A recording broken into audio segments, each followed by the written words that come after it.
And we got together and we just sort of realised how little formal nutrition, dietary, dietetics, lifestyle medicine training there was, especially as lifestyle-related dietary chronic disease is the leading cause of morbidity and disability within the UK and now globally. And there was a massive gap in the curriculum, and we got a clause into the NHS long-term plan on a commitment to increasing nutrition education for healthcare professionals in 2019. There was as little as 2 to 3 hours of nutrition training in some medical schools, and that's in 6 years. Thank you so much for doing this as well. Really appreciate thank you. I've been wanting to ask you for a while, and I guess the time was right. So there's so much I wanted to speak to you about from a personal perspective more than anything else. This is more of a selfish conversation. A selfish guest I've picked today for my benefit. However, tell people a bit about who you are and what you're doing at the moment, and we'll kind of build the story from there. Sure. My name's Dr. Iain Broadley. I'm now a foundation year 2 doctor. I work in the south of England. I live in Brighton. And 5 years ago, I co-founded the organisation Nutritank, which is on a mission to increase and improve nutrition and lifestyle medicine education within medical training. And this all came about because 5 years ago, myself and my co-founder, Dr. Ali Jaffee, we were both at Bristol Medical School. I think we were both in second year. And we got together and we just sort of realised how little formal nutrition, dietary, dietetics, lifestyle medicine training there was, especially as lifestyle-related dietary chronic disease is the leading cause of morbidity and disability within the UK and now globally. So many papers published about this, and there was a massive gap in the curriculum, and we discussed this problem with medical students nationwide, and we realised that this problem was systemic in medical education. Started to dig a little bit deeper and realised that there was lots of papers on this, and many doctors as well talking about it in the media. So we put our heads together and we thought, right, well, we would like to do something about this, and also it's a space that we're passionate about and really interested in.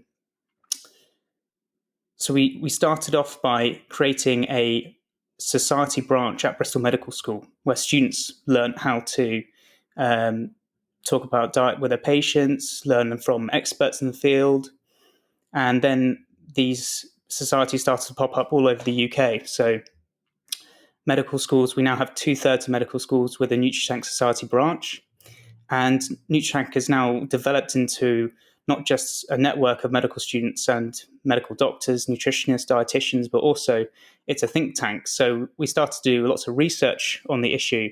And that research is now being published. We collaborated with some amazing organizations, and we published in the BMJ Nutrition Prevention Journal, the Lancet, and we worked with some amazing people. Worked with Jamie Oliver and his amazing campaign team, and we got a clause into the NHS long-term plan on a commitment to increasing nutrition education for healthcare professionals in 2019. That was following being on TV with Jamie as well, and cooking alongside him and talking about the issue. So, it's a campaign that started off very grassroots level, and this is what Nutritank's all about. It's about grassroots action. Medical students up and down the country campaigning for it, talking about it in the media, and now we're getting some real, big changes on a working with other collaborative organisations and seeing some top-down changes. So 5 years, it's been an amazing journey, and so that's what I'm really passionate about as well. So that's it in a nutshell. And we're big on education, so we're hosting lots of educational events for medical students and doctors. There's one going on at the moment for junior doctors, and all of it's free as well, accessible, making it as accessible as possible. We've organised over 250 educational events now. And what we found was that there was as little as 2 to 3 hours of nutrition training in some medical schools. Wow. And that's in 6 years. And that was, we found that out by doing some research, and that's compared to almost 6,000 to 5,000 contact hours. So that's the disparity we're seeing. And our research actually found that the reason why medical students and doctors weren't talking about it with their patients, talking about diet with the patients, was due to lack of confidence, not lack of time during a consultation. And that is, so true. You can't discuss something if you've never been taught it, if you've never been practiced it. So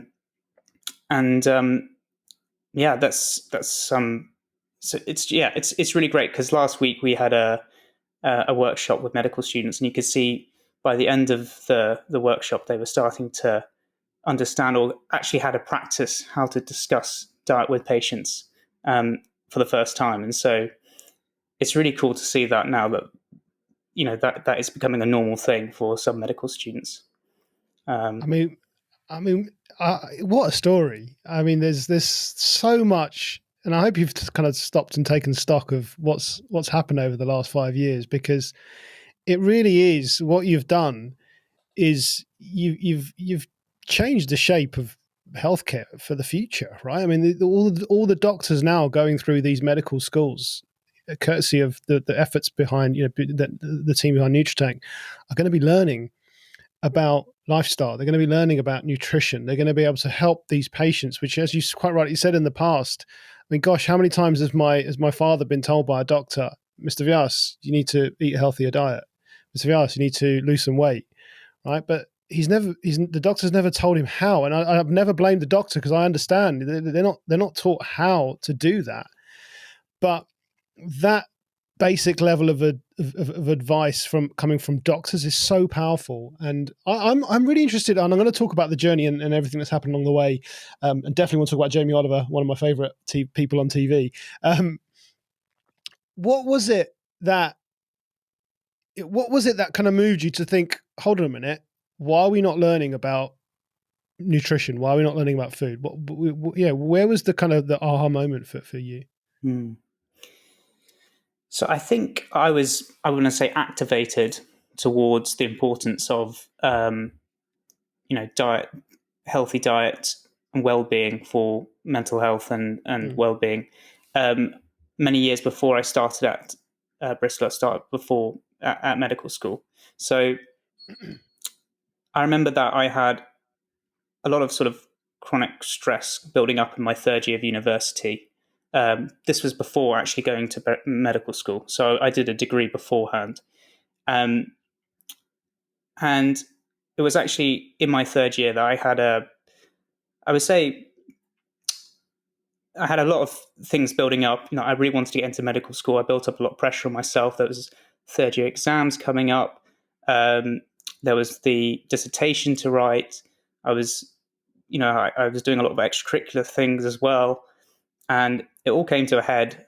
I think I wasn't putting my well-being first. I was trying to do everything. And I actually found that I needed to talk to a counselor. I had to talk to someone about therapy, a therapist in a way. And they just kind of reflected it back to me. And it was only then that I kind of realized, wait a second, I've got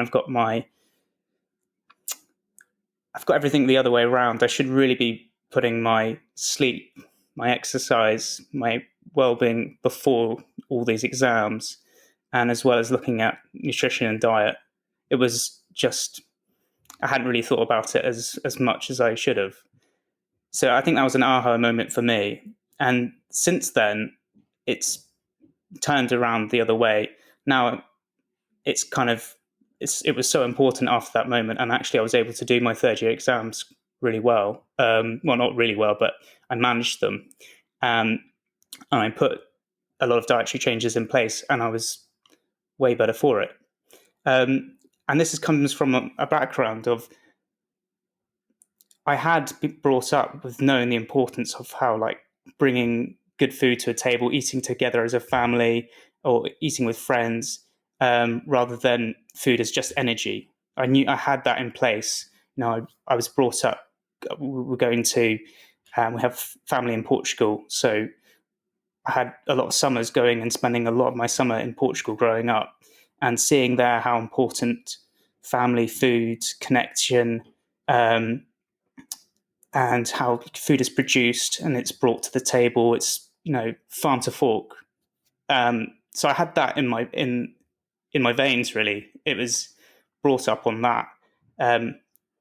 I kind of lost that connection third year. It's a very stressful time for a lot of students, and I think I kind of regained that wisdom and regained that sort of knowledge, and that having that all in place prior to going to medical school was really important for me, because I was already thinking about it prior to starting. And then when I did start, and I was really passionate about sort of lifestyle medicine, I could see straight away, okay, if this is so important, then, and all this data and all this papers are being published, and a lot of these doctors are talking about it in podcasts and the media, why is it not being reflected in our training?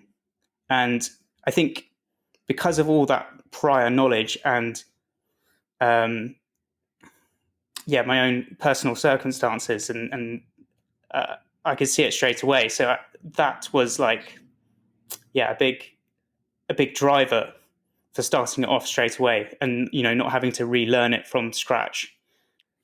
It's I you know how many times I've had that conversation in my own head from listening to, like you said, podcasts, mainly for me anyway. My media consumption is through podcasts, and it's always been around lifestyle. It's all about nutrition, physical activity, and that's been my background. And like you, I hear all these doctors coming on there and saying, and I've just always sat there and thought, but why are they not? Why is nothing changing, right? And here you are. So it affects you from the inside. You manage to foster that change, which I personally think is such a crucial change that can really affect the lives and the quality of lives for many generations going forward. So it was your own experiences with health, with you mentioned some struggles with stress there as well, and then bringing yourself out of that, and then kind of it almost sounds like you were like, oh, of course, yes. Yeah. Why? I mean, surely, come on. And it's someone who wants, as you said, it's in you. But that just goes to show, doesn't it, that you mentioned it's you had all that in your veins, the farm to fork, and the culture, the European culture. You're very active as well. I know that, and we can come on to talk about that. So you had that grounding, yet still, in that university, that third year environment, it can be very difficult to sort of, you kind of get lost, don't you? You kind of get lost with whether it's, I don't know, what was it for you? Was it just, I need to do this because this is what everyone else is doing, or I just need to get past this course, I need to study? I mean, what is it that you get caught up in, that you kind of lose that identity, that where have you come from? Yeah, no, I think that's something I definitely want to share. I haven't really shared it publicly or at all. I was in my third year of university. I got in to do biomedical science, and actually, it was a great course, but it wasn't what I wanted to be doing. What I wanted to be doing since the age of 16 was medicine. I wanted to become a doctor, and I'd applied twice, 2 years before getting into biomedical science, and so I'd had already 8 rejections. And then I thought, okay, well, if I can't get into medical school, I'm going to go and do biomedical science, because I'm fascinated by science of what the body and the research around it. And it was in the third year I kind of realized, actually, I really need to have another go at it. And sadly, what happened in start of third year was that I had a whiplash injury, sustained from doing, I couldn't even remember, I think it was some sport, but it was only, the headache came 2 days after the injury. And I woke up one day and I had a massive headache, so much so that I could barely concentrate. And I had a whole month long of dissertation meetings and all these lectures in third year, which were incredibly intense science. So this headache just came on, and then I had all of this intense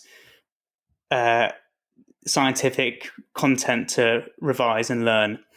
And then I decided prior to third year I want to try again for medical school. And to get in, you have to get good grades. You have to do well.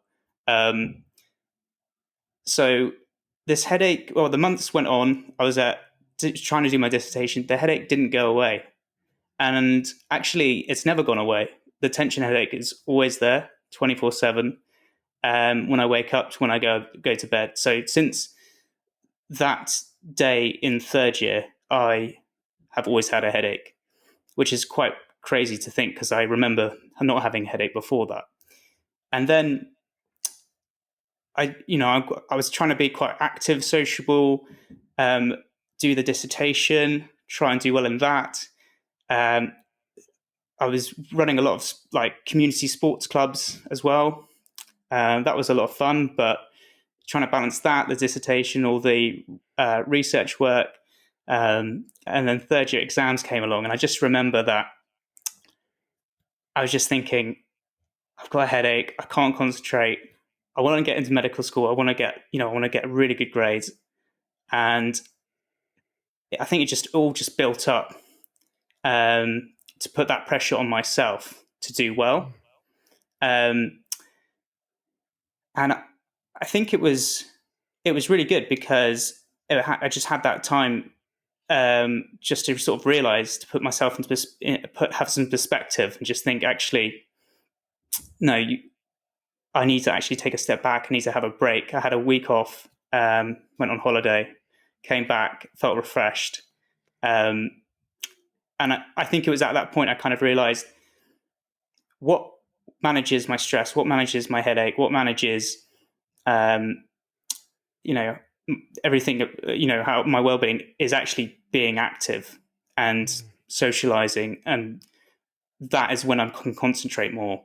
And actually that taking that week off, having that step back paid dividends, because then I went on and, I got really good marks in my grades. And then my dissertation got published twice in 2 scientific papers from that year.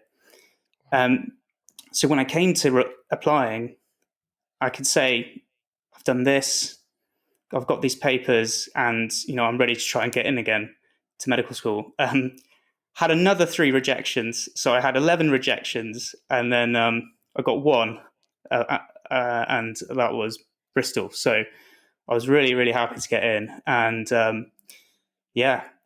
wow. So even despite the additional rejections, there was something inside you that was just like, no, this is what I'm going to do. Yeah, definitely. I mean, did it feel that way? Definitely. Sometimes it's quite hard for medical students or someone who wants to do something to pin down exactly what it is why they want to do it. But I think having that time to step back and kind of realize who I am as a person and where I want to be going, it kind of made me realize, actually, no, that is what I want to do. I really love the intersection between communications, talking to other people, interplay of science and reducing pain and suffering as well, obviously. So important. And yeah, that's what led me back to it. So it goes past that kind of initial, when you're a kid. You mentioned from a very young age, but when people are kids, I think I wanted to be a policeman and a fireman for so long. That's the sort of thing you say. But then it got to a point with, you hear people say, doctor. My daughter right now, she wants to be a pharmacist or a doctor like her mum, and so you got past that stage, and there was actually I do want to be a doctor, right? Then you started to enjoy the science part of it, and even despite the rejection, then that takes a lot of self-confidence and self-belief, because being knocked like that, being rejected and told, effectively being told you're not good enough, that can have a very, at that age, tender, and I call it a tender age in life because we're still so delicate with regards to what we want to do, for the rest of our lives. And being told that you can't, again, it takes some resilience and some self-belief not to kind of just take that and accept that. And that's okay. That's the reality. The people that are more qualified than me are telling me that I'm not good enough. Therefore, I must be not good enough. But again, with you, there was something there that was like, no, I'm not going to listen to that. Well, I mean,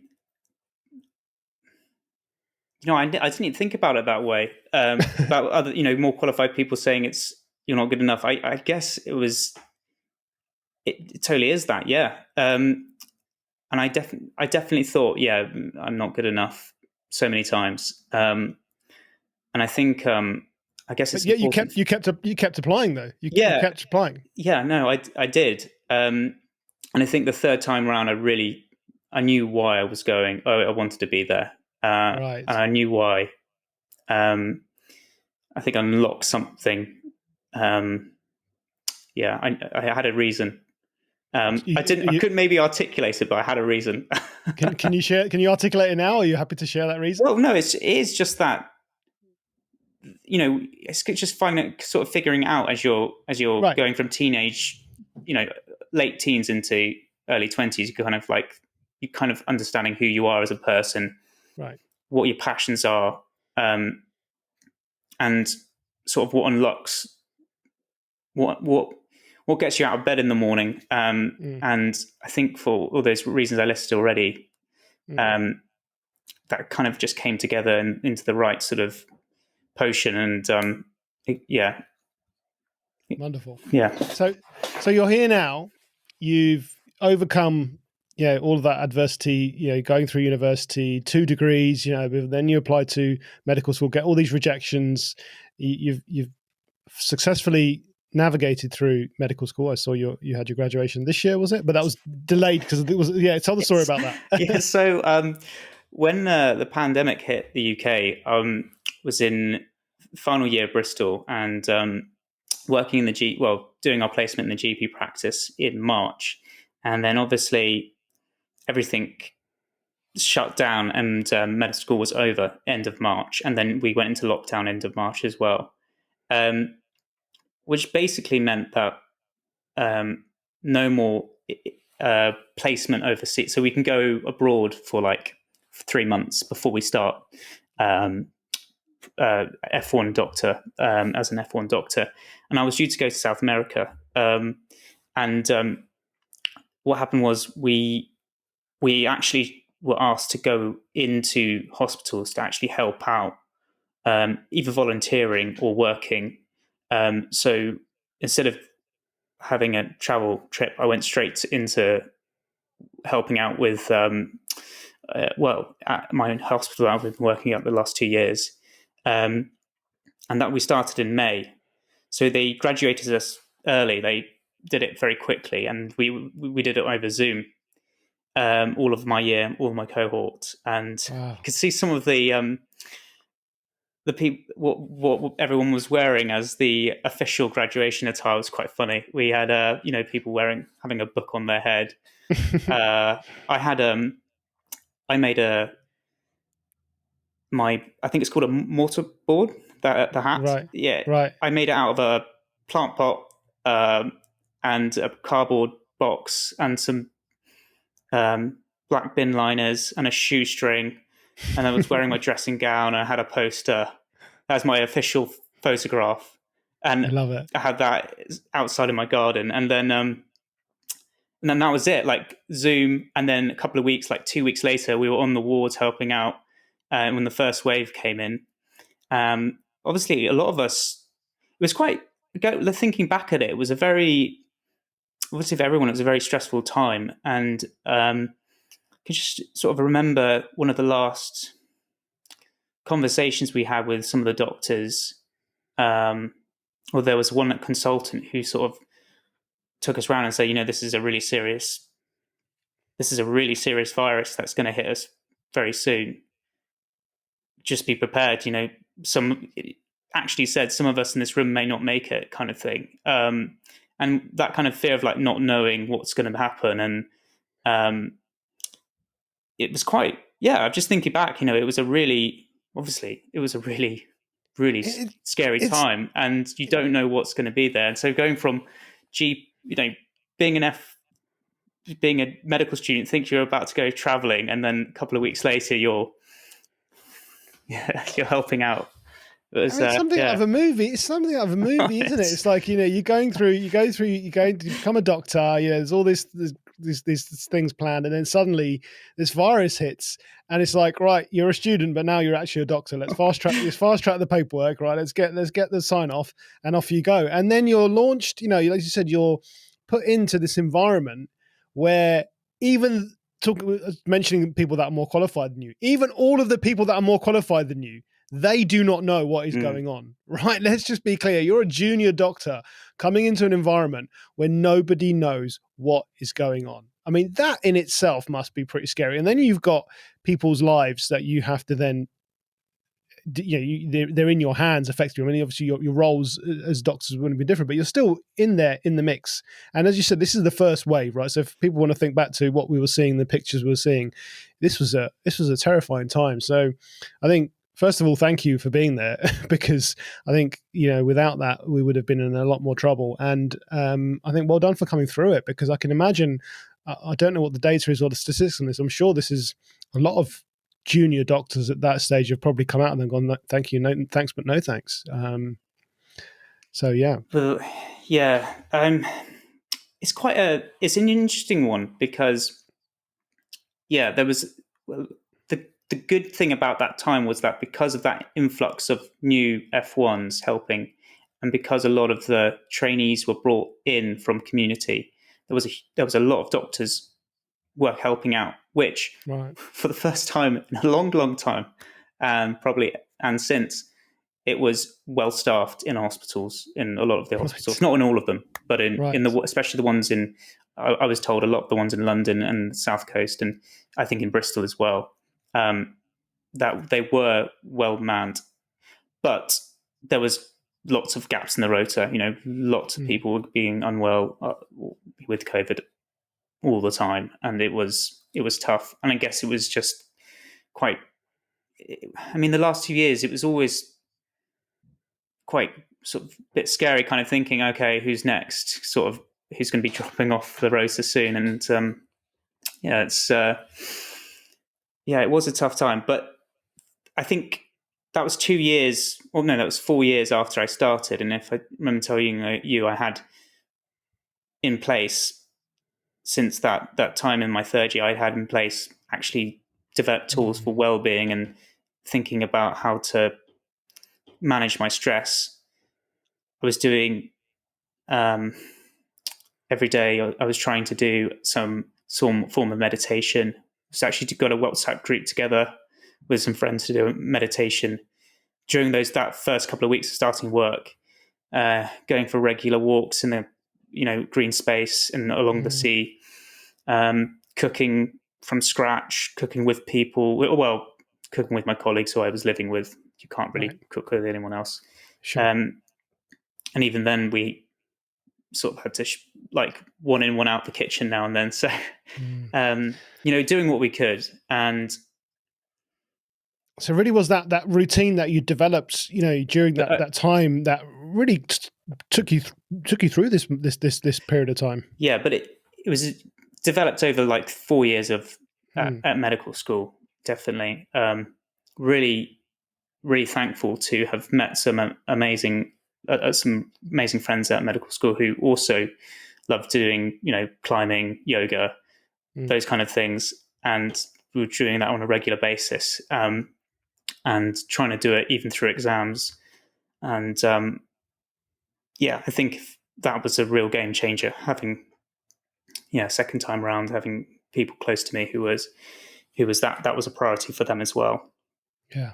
Yeah. It just goes to show the power of that real self-care, right? Those techniques that you've mentioned there. You talked about meditation, talked about walking, yoga, climbing, being active, cooking, all of these things. I think, we talk about it now a lot within lifestyle medicine, but it just, helped you through that crucial period. And I think maybe if you hadn't had that structure, things would probably been a lot different, given what the circumstances were, I and think what you were going definitely. through. I think Yeah. definitely would have been a different story. Yeah, absolutely. So while this is all going on, of course, Nutritank is still, this is all happening to the side. So I kind of want to just come back a little bit onto the Nutritank. I mean, here we are today now, sitting here. So tell us, right as of now, you kind of have mentioned where Nutritank is, all the schools, the number of medical schools you're in. Tell us about what the state of play is right now with Nutritank.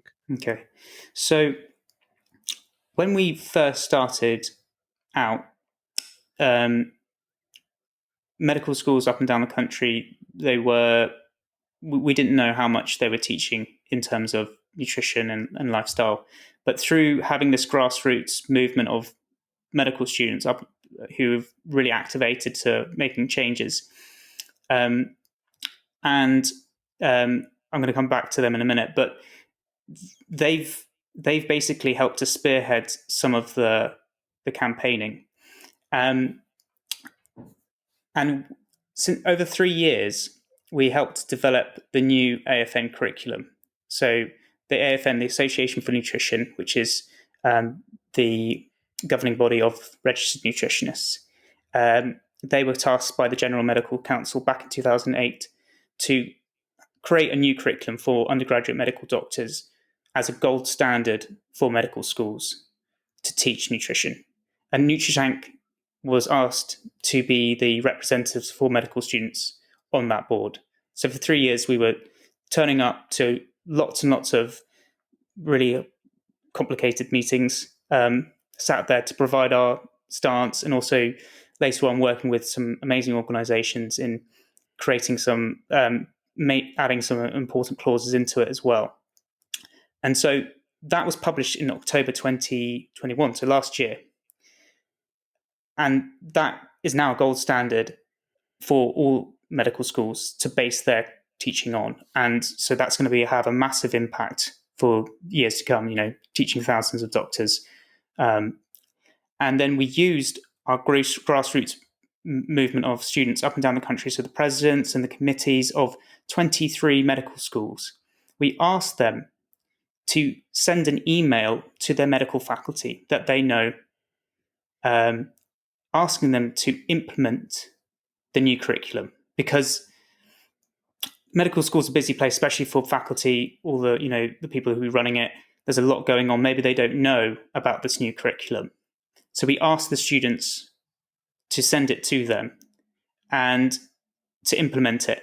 And we sent out a mass email through them. And that then led to a workshop being created where we actually had 33 faculty who have either watched the workshop live or who watched it at a later date. And that was 11 medical schools. And they came and they heard about the new curriculum, talked about how to implement it into their curriculum, and talked about the barriers. And as a group, we were able to say, okay, this is what works for us. This is what works at our medical school.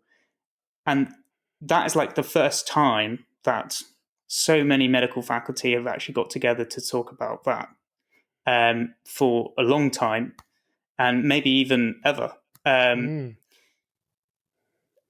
So that is a really big change, to have that kind of discussion.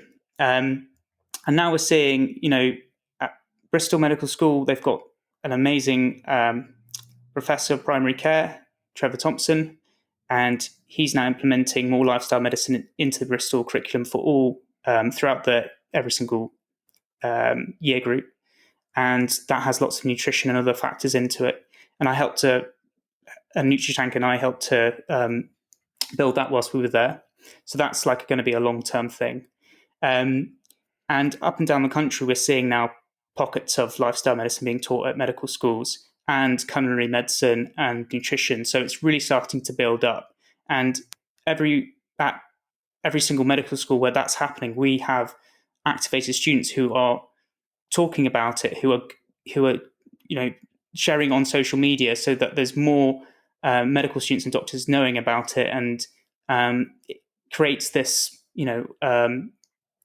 it's creating a movement of people who are seeing it as a mainstream thing, because before it's not seen as mainstream, it's not seen as important. But the more students we have talking about it and finding ways to bring it into their clinical practice or education, then it's really building its the value of it, and making it into a mainstream intervention in modern medicine. Yeah. I think the important thing to add here is that, like, before, a lot of medical doctors wouldn't even have it on their radar. They wouldn't. They're taught about how pharmacology, biochemistry, and of the digestive system, anatomy of the digestive system, but they're not taught how diet actually relates to disease and then what foods to eat. So the whole point is that when a patient's now in a room with a doctor who understands the importance of nutrition, they're able to actually say, no, it is important, rather than, oh, don't worry about diet, it doesn't do anything. Actually, no, it is something that's important. Here are some of the things you can look at to change, and then obviously offer diet and lifestyle advice and motivation, interviewing, referring to the right services, these kind of things. And also in hospital as well. A lot of the F1, F2s can start thinking about doing that as well, as and when that opportunity arises. So we've got this whole junior doctors webinar series that's running for 12 weeks. And we're going to have, we've got, last year we had 700 doctors sign up to it. And this year we have similar numbers. And the idea is to have experts teaching doctors how to implement this kind of knowledge into their daily practice, so they can go out on the next day to start to implement this knowledge. So where are we at now? So Nutritank has basically evolved into a innovative information hub for food, nutrition, and lifestyle medicine. And it's got an amazing website with lots of resources, educational events. We've got benefits for our members there, and you answered one of my questions that are coming up actually in a short thing that you said there about having a doctor in front of you who is educated on nutrition and how that would apply that. I guess that was my question. So it's great that doctors are now going to have the understanding and the awareness of nutrition and how it can interplay with diseases and of course with the disease prevention, which we can talk about as well. Does anything else need to change with regards to the way the system is? Because again, this is a complete outsider looking in here. From my understanding of how things have been, a doctor is trained to look for or to diagnose, right? It's like, what is wrong with this person? What's the diagnosis and how can I treat this diagnosis? Does something need to shift there so that we can start having the conversation more about nutrition and then potentially almost getting into a preventative kind of way of this guy having this discussion as well? Yeah, no, it's a good point. So there's new referrals to the NHS Digital Diabetes Programme. We've had a lot of chat with the organisations running that programme that they need more doctors referring to it. A lot of them don't have it on their agenda or on their radar at the moment. So the way we see it at Nutritank is that doctors are that first step in activating that patient towards making a change. So saying, unlocking the power and that potential in a patient to start to manage their own health in that consultation. And let's say if someone's got pre-diabetes, having that initial chat with them, having the confidence to say what sort of foods they could change in their diet, making a dietary and lifestyle history very quickly, maybe a 24-hour one, and then talking to them about the NHS digital diabetes prevention program, saying, look, why don't we try you throwing you to this? So instead of a doctor saying to a patient, okay, you've got pre-diabetes, I'm going to refer you to this program, or I'm going to maybe even give you a leaflet, it's more activating that patient, and going through the diet with them, like a dietary history with them, pinpointing some areas to change, finding one or two changes to make, and then referring on to a program just such as that, so that the patient understands that the doctor is saying how important it is, and highlighting it. That's number one. I think that's a really, really clear. That's a really good example. And actually, last week I was teaching medical students at Southampton University exactly that, doing a workshop on all of that, and going through with mock patients. There was 5 mock patients, and practicing that conversation and that consultation, taking a dietary history, finding areas, maybe the patient had loads and loads of sugar in their diet, and noticing that, you don't get that normally at medical school. You don't get that kind of in-depth looking at a dietary history and then pinpointing the red flags. Yeah. I mean, I can say on the other side of that, someone as a coach on the diabetes prevention program, we see people. So before they actually get referred onto the program, we'll have a one-to-one. Yeah. We call it an initial assessment. It used to be face-to-face, of course. Now it's remote. Yeah. And during that one-to-one, my job is to make sure that the patient fully understands what the program is, what's entailed, how it's structured, what's going to happen, all of those things. And there's a little bit of motivational interviewing involved there. And one of the first questions that I ask people is, what have you been told so far as to why you've been referred to this program? And you can tell the difference straight away between the doctors that have a little bit more understanding about the lifestyle aspects, because those patients will say, and they'll give me a really good story about pre-diabetes, about sugars, about all of these things that could have led for them to be here today, about their HbA1c and what that actually is, versus I just got a letter in the post and I got nothing. I was told to go to this program. And you can just see the difference in the motivation of those individuals, right? The one that's been almost, I would say that the way you described it is, I look at it as like a head coach, right? The doctor is the head coach of a team. And the head coach is saying, look, this is really important. Go and see so-and-so over there. They're going to take care of you. And then I'm going to check in on you and see how you're getting on. Right. So so it's almost like, it's come from the doctor, as opposed to doctor said, not my department, go and speak to these guys. Right. And I think that integrative coach, I just use the word coaching because it's what comes to mind. Yeah. But it feels like you feel more supported. I certainly would. I would feel more supported in that environment rather than just getting a letter saying, off you go here. And unfortunately that does happen. And that, the reasons for that happen, we can't really get economics now. Yeah, there's lots of different factors, but it just makes such an impact on that individual's motivation level to actually want to then do the program when they've just had that little bit of extra encouragement from the doctor's side. Yeah, exactly. And it's interesting you bring up coaching, because at Bristol I was doing a project on how medical students could become like health coaches, and actually become that first activator. And I think that's what this is all about at Nutritank. Doctors not becoming experts, but becoming activators. And no, they're not going to have all that time with a patient, but saying to a patient it's important is like the first step. And as you put that really, really nicely. And it's about working across teams. It's not just about having a silo.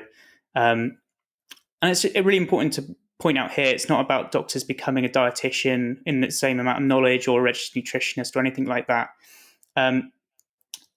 It's about having that knowledge to actually just say, actually confidently, I could pinpoint that a patient having 5 cans of fizzy drink, or I'm going to say it, Coca-Cola every day, it's not okay for their diabetes, and cutting down on that is really important. Yeah. The importance. You're right. I think for me, the way I kind of like to think of it is that, once upon a time when I first started as a personal trainer, I would be talking to clients about clients the importance of nutrition. I talk about hydration a lot and how it's important. And often when it comes to exercise, and especially with nutrition, you would get the odd comment, and it happened quite frequently. Oh, my doctor says I shouldn't do that, or my doctor says something differently. And once they've said that, it's almost like, because the doctor said so, I'm going to listen to the doctor, which is completely understandable, right? I'm not saying, by the way, I'm not saying don't listen to your doctors out there, right? Go listen to your doctors. However, in that situation, the doctor's message is so powerful that people take it as gospel, as they should. My parents are very much like this, right? Well, no, the doctor said this, we have to do what the doctor said.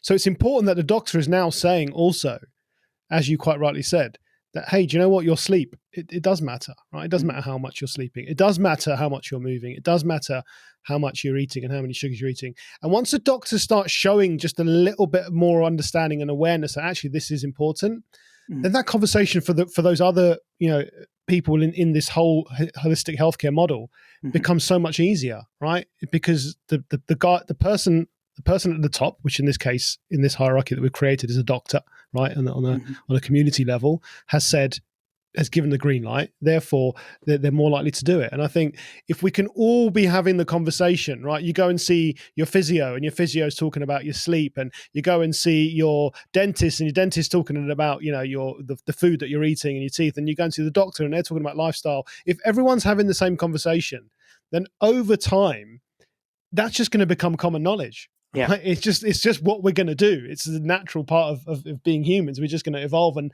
that's what everyone's going to do. Like now, I do everything that my grandmother taught me to do because she raised me. So I do things that she taught me to do, and they're not all great things, right? But there's some good things there as well. However, I'm hoping that with the way that my life is now, and the things that I like to do, and the things I talk about, and the habits I have, that my daughter will start doing them, and I already see her start doing them. And then her kids. So do you know what I mean? We can be the change that you want to see, right? And I think this is exactly what we're talking about. Exactly. And I think you brought up such an important point there. One, Nutritank is focused on medical students and doctors, but obviously we're working across many other professions, and not just dietitians and registered nutritionists. But it's one piece of the puzzle. It's also we're working with other organisations who are focusing on also educating pharmacists, because they're also frontline, dentists, nurses. It's so important that everyone, it's not just dietitians and registered nutritionists, it's everyone's problem. It's everyone's issue. It's everyone's something that they can say to their clients or patients. And that's how important it is. It's about raising the agenda of it. And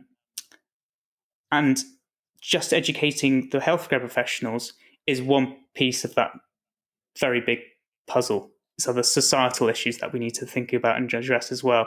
But you can't focus on those huge societal things without sorting this out as well. And at Nutritank, we're going to be sorting this out. And it's important to know what you're doing and have clarity and focus on the mission and the vision. And otherwise, you get distracted. There's so many other things to do. You need to focus and really solve the problem at hand. Yeah. No, 100%. You can't solve all the world's problems at once, and I think what you've taken on board, Ian, is a huge one at that. So I think you'd be forgiven to think in that way. But you're absolutely right, and I think, the obvious place that stems to mind right now is schools. Going into schools and educating the future generation on how I just think of the program that I teach on the diabetes prevention program. We teach people how to eat better, how to move more, how to manage stress, how to sleep better, and how to change their behavior and habits. Now that can be applied to any single person, right? That doesn't have to be exclusive to pre-diabetic people. No. We can all benefit from that, and I think so. Schools is one place. It's kind of where my kind of passion with health and well-being started, because I had difficulties with weight when I was going through school. I just felt that I didn't have any when I was in this. When I came to the awakening and the realization, I want to lose weight. I don't like the way I look. I need to become healthier. I didn't have any support. There was no education. There was no help. There was nothing there, and I just felt like, having discovered this myself, I'm thinking, why is this not talk again? Like, almost you're going through medical school thinking, hold on a minute, this stuff's important, right? So I'm thinking, well, hold on a minute, this is really important. Why is no one putting the emphasis and teaching children, kids, students how to live a healthier lifestyle? Because that's going to actually help them with school, right? We talked about it with your experience in medical school. You had that structure, you had a way to manage stress, you had all these things. Well, this can help everyone. So I think schools is another place that's certainly close to my heart. And it's kind of how I remember talking about Jamie Oliver. Yeah. Gosh, I remember 2011, I think he did the Food Revolution program. I don't know if you've seen that one, but it's quite a while ago. It's over 10 years ago. And it's when he went to America to the schools. I remember watching that with that was when I first met my wife and we were just dating. I remember watching that, and there was a scene where he went into an American classroom, and he had a box of vegetables, and then he had another box with stuff in it, and he would go into the box of vegetables, and he would hold up like a tomato, and he'd be like, "What's that?" And very few kids knew what the tomato was, but then he'd reach into the other box and he'd hold up a bottle of ketchup, and he'd be like, "What's that?" And they'll go, "Ketchup." And then he'd do the same thing with the potato, and then he'd have chips. So when I saw that, I was just like, "Oh my goodness, is this where kids' education is going?" And that kind of really hit home. And that's when I didn't realize Jamie Oliver was on this kind of that vibe of wanting to improve well-being and health, and when I first saw that program, I was like, right, he really cares about the kids, and I kind of followed his journey from then on, and he's been a real trailblazer in this whole journey of helping to change the face of nutrition and food and healthy eating and making it cheaper. How did you get involved with Jamie with Nutritank? What was that? Tell us that story. Definitely, yeah. No, Jamie Oliver has definitely revolutionised school dinners in the UK, as well as lots of public health changes, him and his team.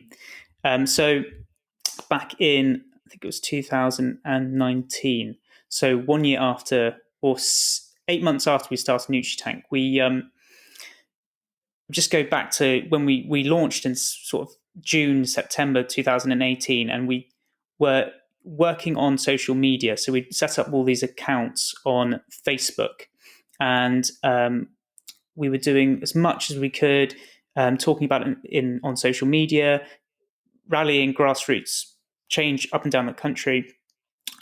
We weren't getting the sort of response we thought we would get, and then we very fortuitously we were on the BBC Radio 4 with Sheila Dillon on the food and farming program, and that was a really big marker for this mission, for this change, and it got a lot of press, and we were on the BBC News online on the front page. Actually, medical students don't get taught nutrition. That was what it said, and off the back of that, there was a lot of other press. I think Jamie Oliver's team, they picked us up from all of that media, and they could see that we were doing a lot of grassroots movement change and campaigning. And they got into contact to say, look, we're going to be shooting for Jamie's upcoming show, Channel 4 show, Jimmy and Jamie's Friday Night Feast. We would love you guys to come and be a part of that show to talk about the need, your campaign, need for more nutrition training at medical schools, because that's something that Jamie would be really passionate about, and to talk to you guys about, because obviously all of his work. So it was probably the best day of medical school. We were doing, at that time, myself and Ali and 12 other Bristol medical students were doing the first ever pilot of the Culinary Medicine UK course, and it was done at Bristol. So it was a 4-week course. Was it 6 weeks? 4 week. and it was summer holiday. It wasn't summer. It was summer. The football was on. I think it was the World Cup. We were doing cooking every day, learning about nutrition. It was an amazing experience, and we were cooking alongside Dr. Rupi Aujla, who had a great time with him and his team as well. And halfway through that, Jamie's film team came, and they wanted to film us talking to Jamie about the issue. So we actually cooked outside in the gardens in the University of Bristol, a whole meal, a fry up, and we cooked alongside him, cutting the veg, cooking the stir fry, and it was a really cool experience. I'd love to do that again. And chatting to him about all of this, basically just bouncing ideas off with him. And before that, we spoke to him in the library with Jimmy and discussed how medical students were getting 2 to 3 hours of nutrition training in 5 to 6 years. And they were like, what? How is that happening? Anyway, that was all caught on film. And, 6 months later, we worked with Jamie's campaign team in creating the hashtag Nutrition for Medics media campaign. So this Channel 4 show goes out in December. And then at the same time, the media hashtag campaign goes off, and that has millions of hits. And it's through putting on that show and then that media hashtag, which led to the NHS long-term plan adding a clause into adding a clause on nutrition training. So black and white policy saying we need more nutrition training. So you can really see the linear progression of that, of how that evolved, and how important it is to collaborate, how important it is to share the issues as much as you can, and to and also to research it. We were really helping with a lot of the data for that, and we've carried on that media hashtag as well, hashtag Nutrition for Medics. I'm sure we will. Look it up. It's got some amazing photos and stories on Instagram and on Twitter. For sure. For sure. And then since then, we, after that work in 2019, so that was 2018. In 2019, through all of that work and the educational work we were doing, we were actually invited to come to the BBC Food and Farming Awards. We were invited as one of the people who was designated for an award. And at the award ceremony, we were actually presented with the award for Best Social Innovation Project, myself and Ali, for our work. And Jamie Oliver presented the award as well. So that was an amazing night to remember. And I got my grandma to come along as well, and my mum. And it was a very, really, really special evening.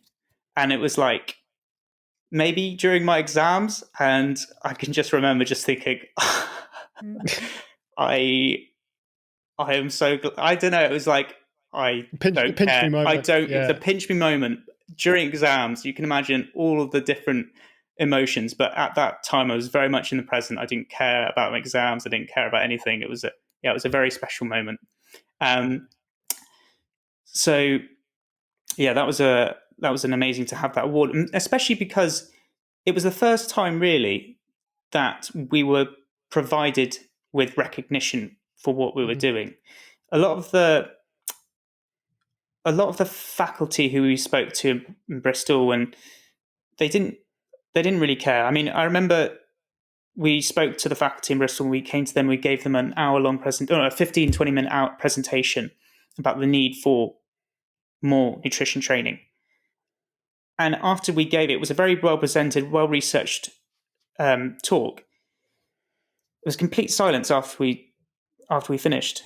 You could around 20 the top faculty around the board meeting, and they just sat there like, could hear a pin drop for like an awkward, it felt like 30 minutes, but it was like a minute or something. And then they started to grill us like, what about this? What about this? What about this? What about this? Like grilled. And then actually after that, they said, okay, they sent out an email later on to say, okay, well, we're going to offer you you could bring in more nutrition training into Bristol. That's okay. But it was, but right. Before Jamie gave us that recognition, we weren't really given anything from anyone senior. So it's voluntary work, what we're doing. So it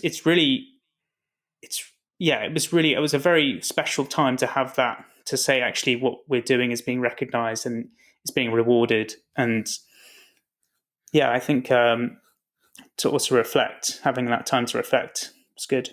Yeah, it's important, isn't it, to have that recognition? And I think one of my questions was, what was the reception like? Was there any sort of resistance? And from what you described there, I'm sure in the early days there was a lot, but to have that reinforcement from the outside, it just goes to show the power of, I guess, just awareness, right? I mean, what I think we can all sit here and comfortably saying what Jamie and his team did, they just raised the awareness of what you guys were doing into a much wider audience and into a public eye. And in that in itself, because the work you are doing, what you are doing, the mission itself, it doesn't need to be sold. I don't feel like anyone is. Once people realize, oh, this is the power in it, this is why they're doing it, I think it's obvious to a lot of people that actually, yeah, this is what we need to do. So I think it's great that you got that recognition. It's great that you continue to get the recognition for everything you're doing. And I just think there's so much, as you've kind of alluded to, there's so much more ahead, given sort of what you've achieved in the last 5 years. But it's definitely worth taking stock and celebrating where you are and what you've achieved, before we sort of talk about what the future holds. So I hope you and the whole team there have taken stock. So Nutritank now and where it's going. Am I right? Are you a charity? Is that correct? We're a community interest company, which means we are. We everything we're doing, it's enshrined that we're doing it for our community. Right. So we have a statute that we've written out. It's official. It's government applied to the government to do that. We take we're funded by grant fund and donations as well. And if your next question is where we're going, I guess we're kind of thinking about, what do we want to become? Do we want to become a charity, or is this something that will gather pace? Can we develop our memberships and really flourish with that? But it's quite exciting. It's sort of we've built a platform. Where do we want to go with it? Myself and Ali and the team are kind of working through that. We're kind of thinking, okay, what works? Building on our educational work, finding ways to, I guess monetize that. But we want to basically become the go-to place for nutrition and lifestyle medicine. We want Nutritank to be the platform where all the resources are. Maybe not to have the course, but to have all of the courses. To have not the best resources that we've created, but to have, as this field grows, to have all of the resources on it. And we have done that. We've had Nutritank as a website has had that since its initial founding. And the initial website I created on WordPress in the library computers in was it Taunton Hospital overnight one night, and I did an all-nighter to complete it. It was a lot of bootstrapping. We had a very small grant fund of like £200, and so we really want to just build on that. It's had so much success as our platform, our website. So that's what we want for the website and the platform. But in terms of our communities, we would love to have a branch in every single university.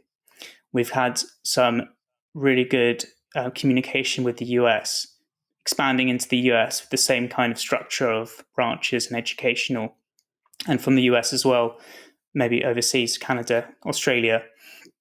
So really want to go global with it. And, going back to the education, it would be fantastic that in a couple of years' time, this type of thing will be examined on in official examinations that medical students and doctors have to pass. And then, we're always thinking about 3 years, 5 years. Can we then show that kind of knowledge and clinical input has actually led to better patient outcomes? I mean, that would be an amazing thing to see. And I think it's important to think about that. Absolutely. Yeah. I mean, that's ultimately why we're doing it, right? I mean, that's what your mission is, to teach doctors this stuff so they can improve the lives of the public, the people that are receiving their services. And I think that's something that we definitely, I certainly would love to see that in the future.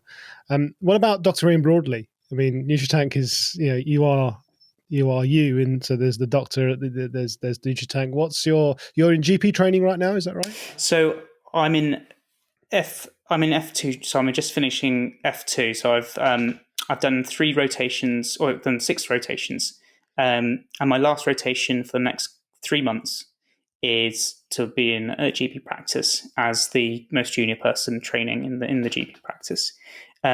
And then from August, when I finish my foundation training and become a fully qualified doctor, the future is quite open at the moment. I haven't decided exactly what specialty route or training I'm going to be going down as of yet. But I know that I kind of want to explore all the things I've been working on a bit more and put a lot more effort into building Nutritank into a really sustainable platform and community. And I want to use all the skills that I've learnt and try to think about what job or what specialty is that best place. And it's kind of trying to put the medical sorting hat on and think about where I want to be in 25 years or 20 years. Still haven't fully figured it out, but I know that I'm going in the right direction, if that makes sense.